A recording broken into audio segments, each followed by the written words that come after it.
குருவே சரணம். நமது உடலுக்குள் மூன்று மூர்த்திகளும் முழு ஆற்றலாக செயற்பட நம் இடை சிறுத்து குறுகியிருக்கும். இதனை லிங்கத்தின் அடிப்பீடமாக அமைத்தார்கள். நம் உந்தியின் கீழ் 2.5 அங்குலத்தில் உட்புறம் இடம் சத்தியலோகம் என்பர். அங்கு ஒரு பை உள்ளது. அது தாமரை மொட்டு போல் இருக்கும். அதை தாமரை மலர் என்பர். அதில் இருக்கும் சுக்கிலம் இளமையில் மஞ்சள் நிறமாகவும் வாலிபத்தில் வெண்மை நிறமாகவும் மாறும். இதை மானச தடாகம் என்பர்.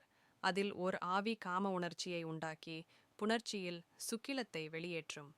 இதை படைத்தல் கர்த்தாவாகிய பிரம்மா என்றனர். உந்தியிலிருந்து ஒரு நாடி அங்கு சென்று சேர்வதால் விஷ்ணுவின் உந்தியில் பிரம்மா தோன்றினார் என்றனர்.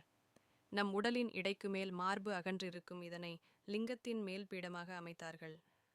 நம் உந்திக்கு மேல் 2.5 அங்குலத்துக்கு உட்புறம் உள்ள இடத்திற்கு வைகுண்டம் என்றனர்.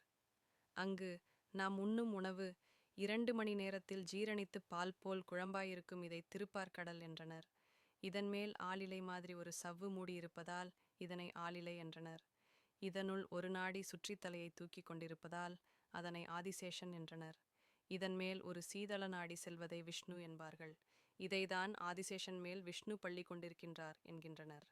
இது நாம் உண்ணும் ஆகாரத்தை சரியான முறையில் சீரணித்து நம் உடலை திடமாகவும் பலமாகவும் வைத்திருக்க உதவுவதால் இதனை காத்தல் தெய்வமாகிய விஷ்ணு என்றனர். நம் உடல் மார்புக்கு மேல் சிரசு வரையில் கழுத்தும் சிரசும் திரண்டு உருண்டையாக இருக்கும். இதனை குழவிக்கல் ரூபமாய் உருவகித்து லிங்கத்தின் தலையை அமைத்தார்கள். நம் நெற்றியில் புருவ நடுவில் உட்புறம் உள்ள இடத்திற்கு கைலயங்கிரி என்றனர்.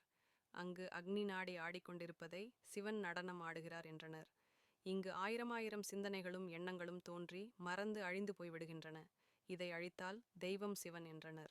லிங்கத்தின் கழுத்தில் 5 தலைப்பாம்பு 1 சுற்று சுற்றி கொண்டுள்ளது. அது லிங்கத்தின் தலைக்கு மேல் படம் எடுத்து கொண்டிருக்கிறது. நம் உடலில் ஐம்புலன்கள் சில சமயம் விஷம குணத்தோடும் அவை செயல்படுவதால் 5 தலை பாம்பு என்றனர். இந்த புலன்களால் தான் பிரிக்க முடியாத பற்று பாசம் சுற்றம் உண்டானது. இதனால் தான் பாம்பு லிங்கத்தை விட்டு பிரிக்க முடியாதபடி 3 சுற்று சுற்றி கொண்டுள்ளது. உடலுக்கு சிரசே பிரதானம். அதனால்தான் லிங்கத்தின் தலைக்கு அபிஷேகம் செய்கிறார்கள். குருவே சரணம்.